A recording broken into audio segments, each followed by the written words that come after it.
Donc, j'ai eu l'idée d'arriver avec un jeu de tarot évidemment propre à ma personnalité, avec ma vision. Et c'est un jeu de tarot qui met de l'avant des artistes afro-descendants de ma ville, donc Montréal, pris en nature avec une de mes passions qui est la photo. Donc, ce sont des vraies photos.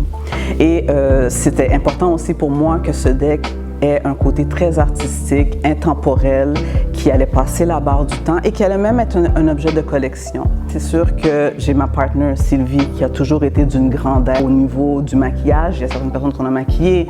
Je l'ai encouragée à prendre des photos. Sylvie qui amorçait quelque chose en ce sens.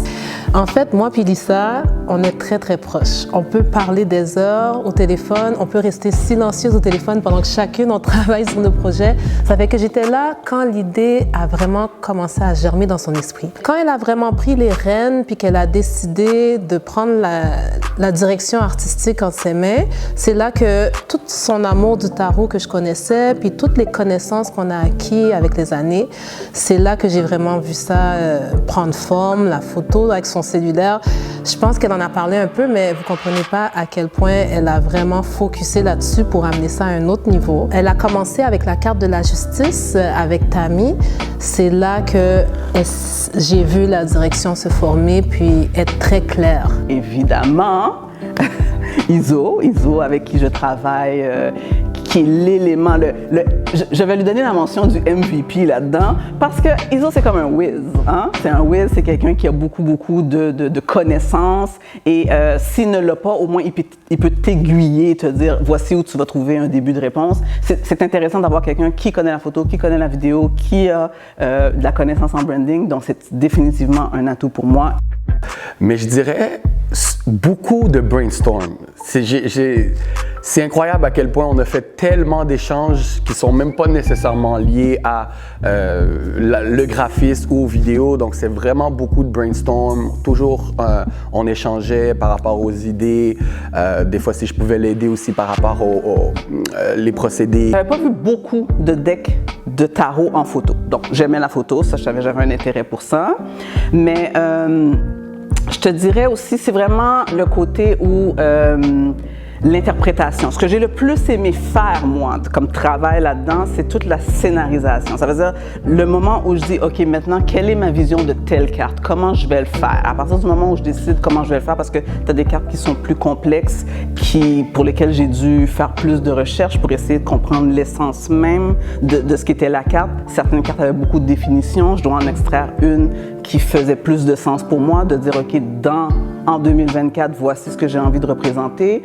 Et à partir de là, moi, comment je vais visuellement l'exprimer pour que ça devienne une photo. Lisa est venue m'aborder à la base en tant que modèle pour être justement sur ce projet artistique. Très fière d'ailleurs que je porte aujourd'hui devant vous, ravie. J'ai pris vraiment goût et je me suis vraiment intéressée de plus près à ce projet qu'elle était en train de créer, qu'elle créait déjà depuis un petit moment, parce que moi je suis arrivée, elle était déjà à peu près à 58 cartes, et j'ai pu donc apporter ma touch justement dans ce projet en termes de scénographie, de stylisme, au niveau du marketing aussi, donc vraiment tout ce qui touchait à l'image, dans tout ce qui peut être laser, voilà, de détails, voilà, de ne rien laisser au hasard. Il n'y a rien qui a été laissé au hasard dans ce jeu, et c'est ça qui me plaît énormément aussi. Arriver avec une série de 78 photos. Ce projet-là, je l'ai fait et j'apprenais en même temps que je le faisais. Donc, un des apprentissages, c'était, ça va être un peu compliqué d'avoir 78 photos produites à des moments différents, dans des environnements différents, et d'arriver avec quelque chose qui se tient, mais qui se tient bien. Parce qu'il faut qu'à la fin, que les gens qui regardent ça aient l'impression que ça fait partie d'un tout. Je me suis retrouvée à devoir prendre des photos parce que ce n'était pas mon projet initial du tout.